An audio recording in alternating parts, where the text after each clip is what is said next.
Blue screen crashes on the Acer Predator Triton 500 can have several causes. This tutorial explains practical solutions to troubleshoot Windows errors and restore stable performance. So whether you're performing updates, you're getting an IRQR not less or equal message, K-mode exception not handled, kernel data in page error, a lot of errors pertain to this problem, and we're going to go ahead and jump into what should hopefully be a pretty straightforward process, guys, and we're going to go ahead and jump right into it. So first thing I'd recommend doing would be to actually go ahead and boot to the troubleshooting utility on Windows 11. So if you do a hard power off 3 times in a row, Windows should automatically attempt to launch the starter prepare utility. And if it doesn't find anything, it will give you the option to select advanced settings, in which case it will take you to a screen that looks like this. Now, if it does not take you to a screen that looks like this, or you're unable to get to that, you can also download the Windows 10 Media Creation Utility, or Windows 11. They probably will make a creation utility for Windows 11 at some point. And it doesn't really matter, you can actually run the Windows 10 utility on Windows 11 as far as I'm aware. And you should be able to run the troubleshooting utilities built in within it. So you just would go ahead and download it to an ISO file and then burn it to a DVD or USB. It'd have to be about 4 gigabytes or more. It couldn't be a small USB flash drive, and it couldn't be a CD. It'd have to be a DVD. And then you boot your computer from it.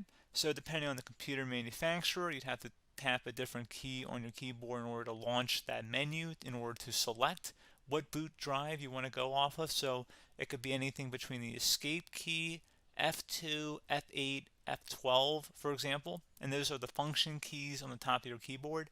So you may have to just do a little bit of trial and error. Shouldn't take you more than a couple minutes. Googling it would probably be best before you even begin. But anyway, we're ready to go ahead and jump right into it.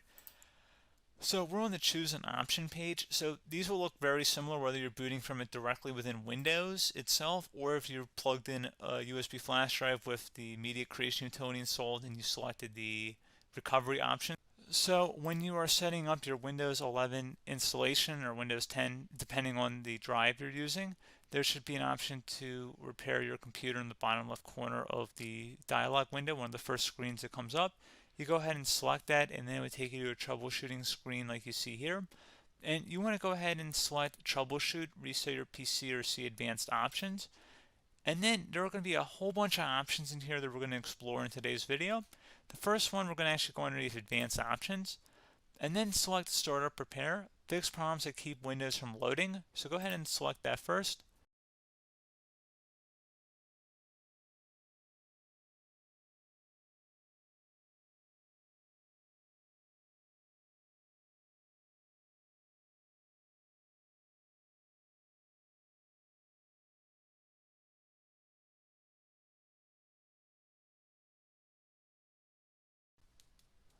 Okay, so you can see it could not repair our PC.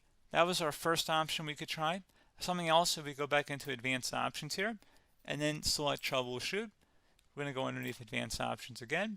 You can go ahead and actually access safe mode by selecting startup settings. And then if you select the restart button, you have the option on the screen select safe mode with networking, which will give you a key on the screen. It'll tell you which key to press to enter that.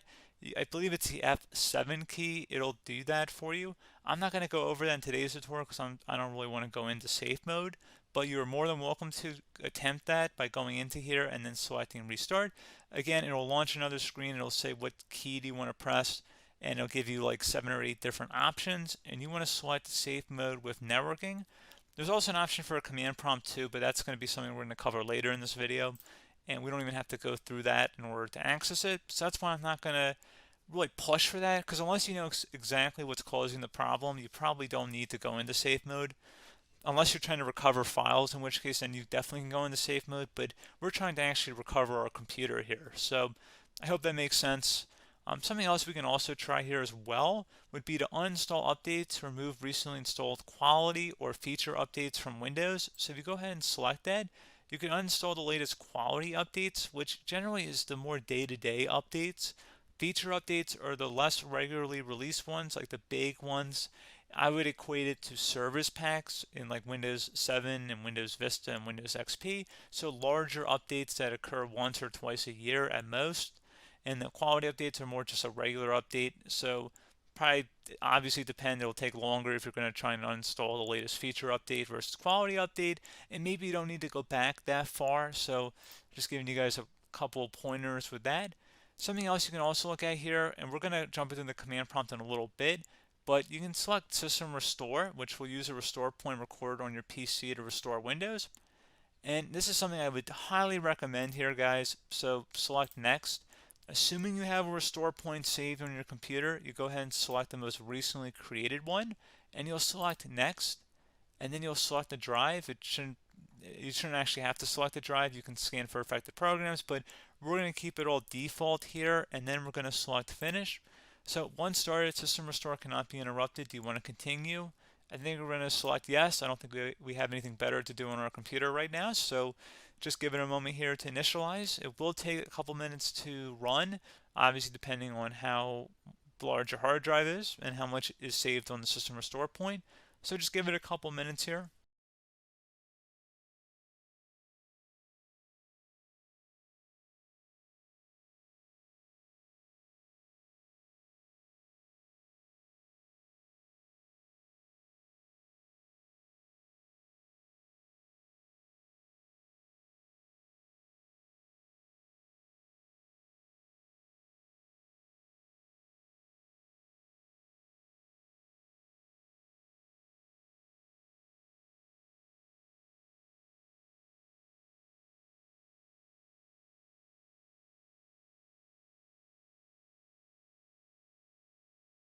Okay, so you can see System Restore completed successfully. The system has been restored. Your documents have not been affected. Click the Restart button to restart your computer. Go ahead and select Restart.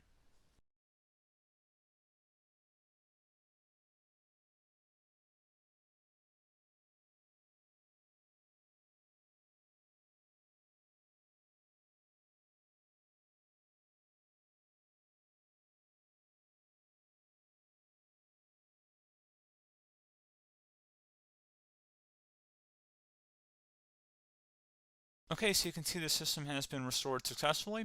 We're going to go over a couple different methods in addition to that if that did not work. So I'm just going to pause the video and we're going to start back on the recovery screen that we started with. Okay, so a couple other things we can try here too. If you go back into troubleshoot, you can select reset your PC, while you choose to keep or remove your personal files and then reinstalls Windows.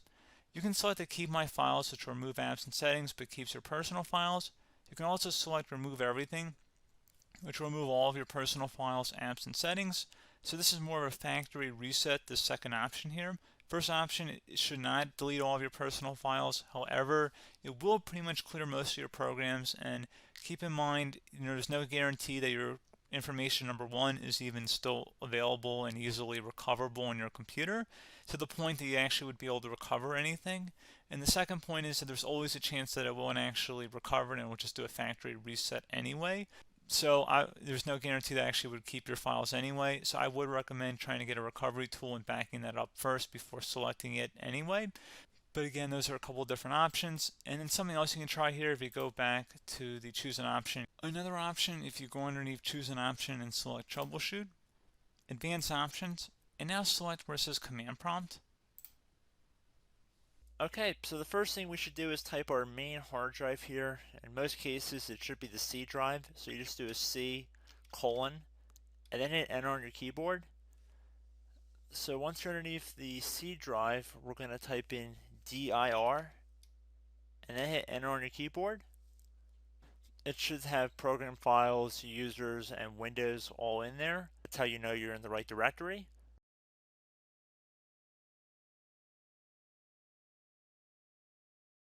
In some cases, it might be the D drive as well, so just keep that in mind.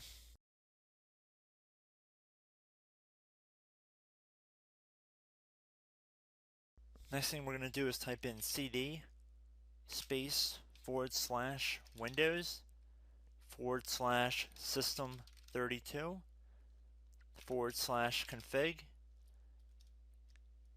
and then you're going to hit enter on your keyboard.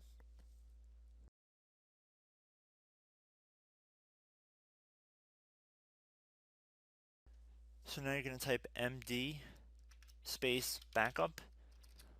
If you've seen other tutorials, it might also say to put down md backup. That's because the backup name is pretty common when you want to back something up. So you can name this whatever you want, doesn't have to be backup. So if you've already made a backup folder in the past, you could do backup 1, for example. So once you're done setting the name you want the backup to be called, hit enter on your keyboard again.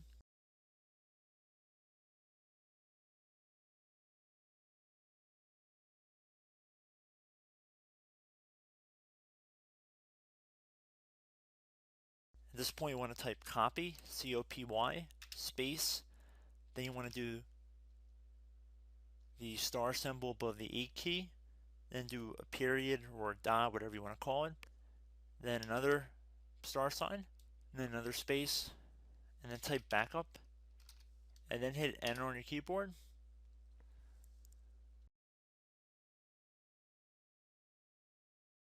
Now you want to type CD reg back, REG BACK, and then hit enter on your keyboard. So now that we are under the reg back, so now you want to type DIR again, and then hit enter.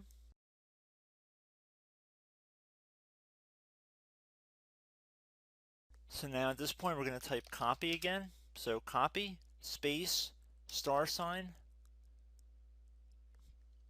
dot, another star sign, space, and then 2 dots. So we're going to type copy, space, star sign, dot, sign, star sign, dot, dot, and then hit enter on your keyboard again. So for overwrite, you want to overwrite all. So type A on your keyboard, so capital A, and then hit enter on your keyboard.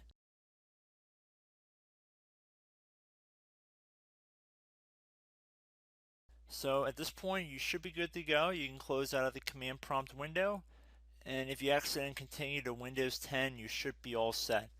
So I hope one of these 3 or 4 different methods we went through in this tutorial helped you guys out. Again, I'm not sure if you guys heard me earlier, but try to go back into your safe mode if possible and uninstall any programs you know might be conflicting with the Windows startup if you can get into safe mode. So just keep that in mind. Something very simple like that could be blocking up everything. So again, I hope this tutorial helped you guys out, and I will catch you in the next tutorial. Goodbye.